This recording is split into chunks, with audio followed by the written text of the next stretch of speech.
Hello, Math Study students, and welcome to another online lesson. Today we'll be continuing our unit on finance and specifically talking about calculating interest using a compound interest formula. The idea of compound interest is it's a percentage, just like if you were to multiply a percentage. The idea is that every payout you get, it builds on what you previously had. What I mean by that is if I'm making 12% per year, um, I might only get 1% per month, but if it's paid out each month, the amount of money I'm building interest on is getting higher and higher and higher. And we can illustrate that with the following formula. So this formula um, is in our formula packet. We've got the I, which stands for interest. We've got C, which stands for capital.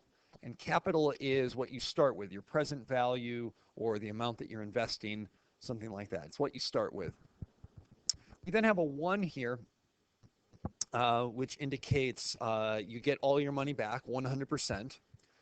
And then we have a percentage, and we show that we're having a percentage because we're dividing by 100. The R is the interest rate. And again, they obviously have it written as a percentage here so that we can divide by 100. And then we have K, which appears twice, and K is the number of compound periods per year. So if I'm getting compounded annually, I just put 1 because it would just be 1 per year. If it's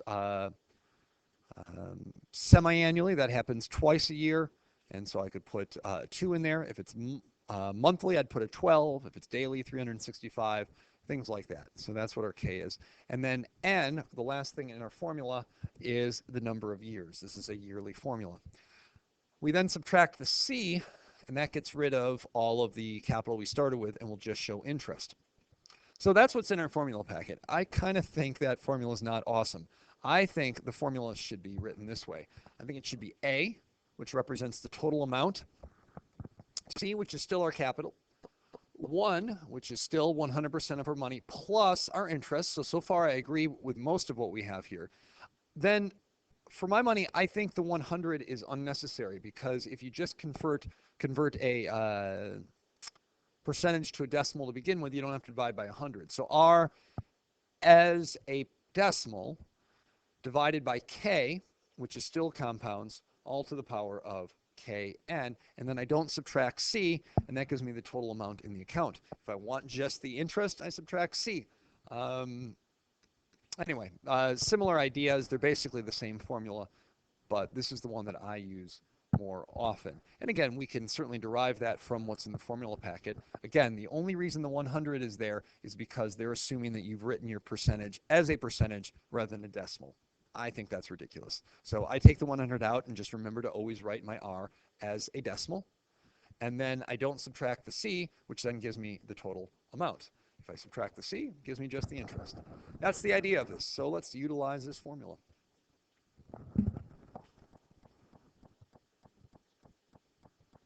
Calculate the final balance of $20,000 invested at 4.5% PA. The P is per, and the A is annum. I believe it's spelled like that, which just means like annually, yearly. So per annum, per year. That's what PA means, per year.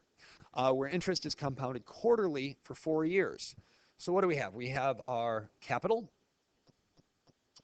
20,000. It's getting invested. We have our rate, which is 4.5%, but I'm suggesting that we don't write it as a percent. We immediately move the decimal over, and we end up with 0.045 as a decimal. Compounded quarterly, so our K is the number of compounds we do per year. If it's done quarterly, how many quarters are there in anything? 4 quarters. So that's every 3 months. And what am I missing here? Number of years, N, which is equal to 4 years. They tell me that there. And now, if I look at this problem, they're asking for the final balance. The final balance. That's not just interest. It's everything. It's my original investment, my capital, plus all my interest. So I don't want to use the I formula. I want to use the A formula. The idea is that I'm going to have my capital, 20,000, times 100% of my money. All my money comes back, plus my rate, which is 0.045, already converted to a decimal, so I don't need to divide by 100, all over my number of compounds, which is 4, to the power of 4 times 4. Now I'm going to throw that in the calculator.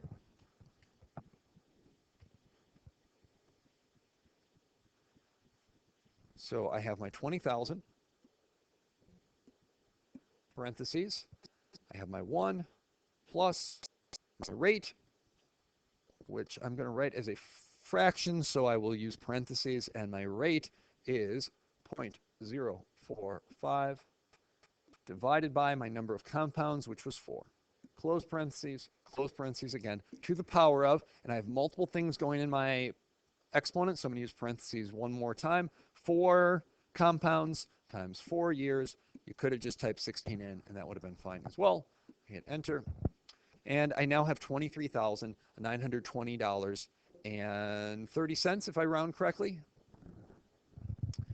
So we think about this. Is this reasonable? Well, I've had it in the bank for 4 years. It's not like I've doubled my money. That'd be amazing if I could double money in 4 years. But it has grown.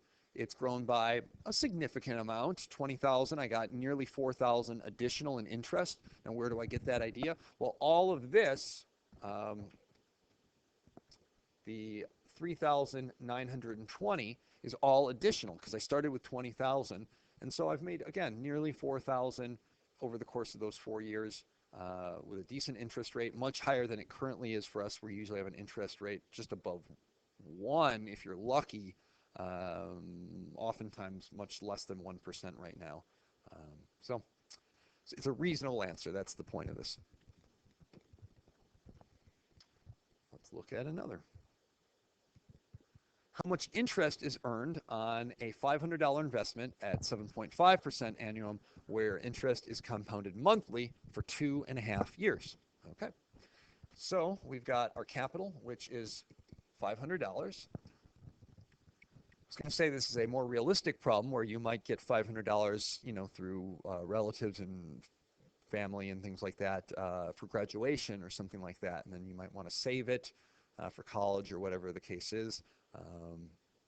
But this problem becomes far less realistic when we look at the interest rate, which is 0.075 after I move the decimal. Again, just move the decimal 1, 2, fill in the 0 there, 0.075. My compounds, it's monthly. How many months are in a year? 12. And my number of years is 2.5 or 2.5. Again, that's a very high interest rate, and that's why this problem is not very realistic. So I'm going to plug those into my formula. I've got 500 times 1 plus my rate, 0.075, all divided by my number of compounds, which is 12, to the power of compounds times years, 2.5. Except they don't ask for the total amount. This time they just say how much interest. So if I want to make this the interest formula like what we have, I need to remember to subtract what I originally started with, so I'm left only with my interest. So let me plug that into the calculator. $500 times 1 plus parentheses 0.075, which is my rate, divided by my number of compounds, which is 12. Close all my parentheses, to the power of, open my parentheses again, I have 12 compounds, and I have 2.5 years. Close my parentheses. The thing to remember now is I want to subtract what I originally started with so that I just see the interest, not my total value. And that's $102.76. Again, realistic. It's not like it doubled my year. This is extremely high interest rate. And so 2.5 years, yeah, you can make that much if you put the money aside in a bank at that kind of interest. It's possible stock market or something like that would get you that kind of interest rate, but a regular banking account, even a CD or an IRA or something like that would not get that job done. All right.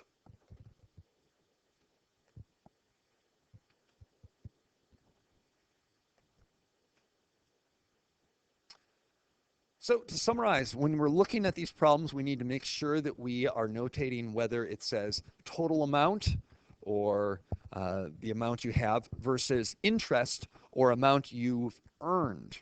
If it's just interest or amount you've earned, you need to subtract the original amount, your capital. If you are looking at the total amount, then you don't need to subtract the capital. Again, the division of the 100 in the formula packet is only if you don't convert it to a decimal ahead of time. Don't divide by 100 if you've already converted it to a decimal. In the book, page 148, numbers 1 through 6, will give you good practice with this.